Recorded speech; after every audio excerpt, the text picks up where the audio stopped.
Assalamualaikum warahmatullahi wabarakatuh.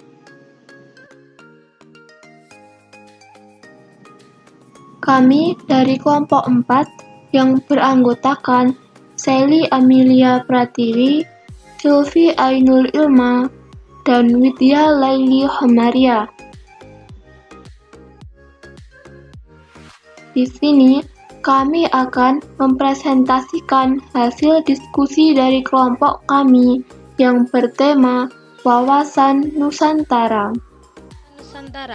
Konsep wawasan Nusantara dibagi menjadi dua, yaitu aspek historis dan aspek geografis dan sosial budaya.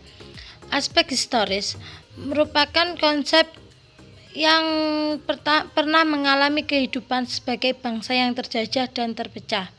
Yang kedua, pernah memiliki wilayah yang terpisah-pisah. Yang ketiga, perairan Indonesia adalah laut wilayah Indonesia beserta perairan pedalaman Indonesia. Yang keempat, laut wilayah Indonesia adalah jalur laut 12 mil laut. Yang kelima, perairan pedalaman Indonesia adalah semua perairan yang terletak pada sisi dalam dan garis dasar. Aspek geografis dan sosial budaya. Yang pertama, Indonesia bercirikan negara kepulauan atau maritim. Yang kedua, Indonesia terletak antara dua benua dan dua samudra. Yang ketiga, Indonesia terletak pada garis khatulistiwa. Yang keempat, Indonesia berada pada iklim tropis dengan dua musim. Yang kelima, wilayah subur dan dapat dihuni. Yang keenam, kaya akan flora dan fauna dan sumber daya alam. Yang ketujuh, memiliki etnik yang banyak sehingga memiliki kebudayaan yang beragam.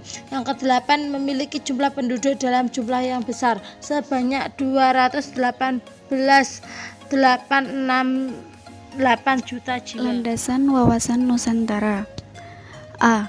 Wawasan Nusantara sebagai wawasan nasional Indonesia. Wawasan kebangsaan atau wawasan nasional Indonesia dan diberi nama wawasan Nusantara disingkat Wasantara.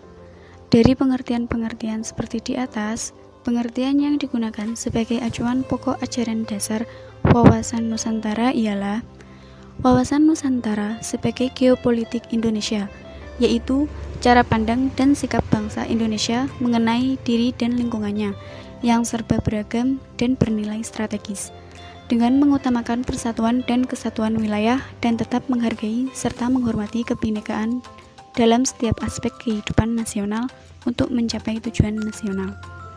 B. Landasan ideal adalah Pancasila.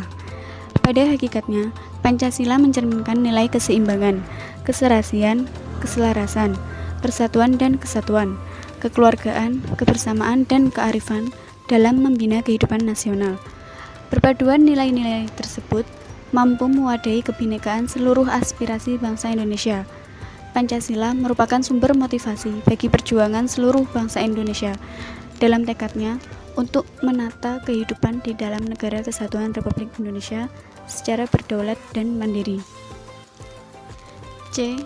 Landasan konstitusional adalah Undang-Undang Dasar 1945. Undang-Undang Dasar 1945 merupakan konstitusi dasar yang menjadi pedoman pokok dalam kehidupan bermasyarakat, berbangsa, dan bernegara.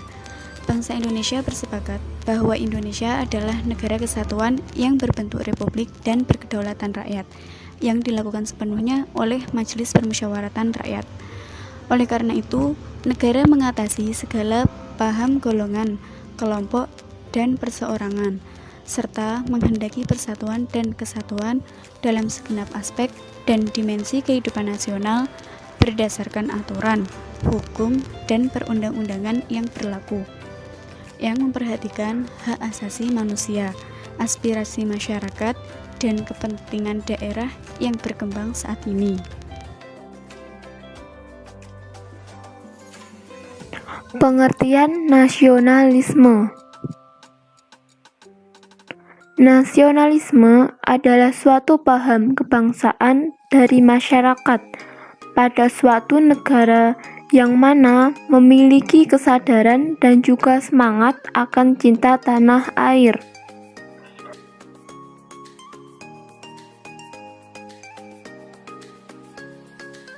Contoh sifat nasionalisme. Yang pertama, berpartisipasi dalam peringatan Hari Pahlawan dan proklamasi kemerdekaan. Yang kedua, merasa bangga terhadap keragaman bahasa di Indonesia. Yang ketiga, menggunakan bahasa Indonesia yang baik ketika berbicara dengan orang yang berbeda suku. Yang keempat, bangga terhadap kebudayaan di Indonesia.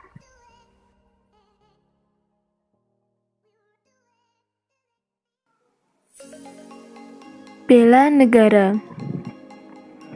Membela negara Indonesia adalah hak dan kewajiban daripada setiap warga negara Indonesia.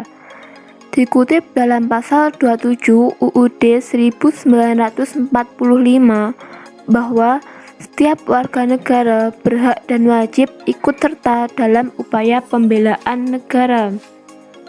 Berdasarkan pasal tersebut dapat disimpulkan bahwa usaha pembelaan dan pertahanan negara merupakan hak dan kewajiban setiap warga negara Indonesia.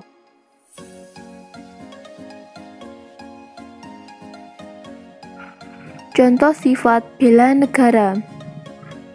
Yang pertama, menjaga nama baik bangsa dan negara. Yang kedua, menjaga seluruh wilayah Indonesia. Yang ketiga, ikut serta dalam pemilihan umum. Yang keempat, memahami dan mengamalkan nilai-nilai Pancasila. Sekian presentasi dari kelompok kami. Apabila ada kesalahan, kami mohon maaf yang sebesar-besarnya. Wassalamualaikum warahmatullahi wabarakatuh.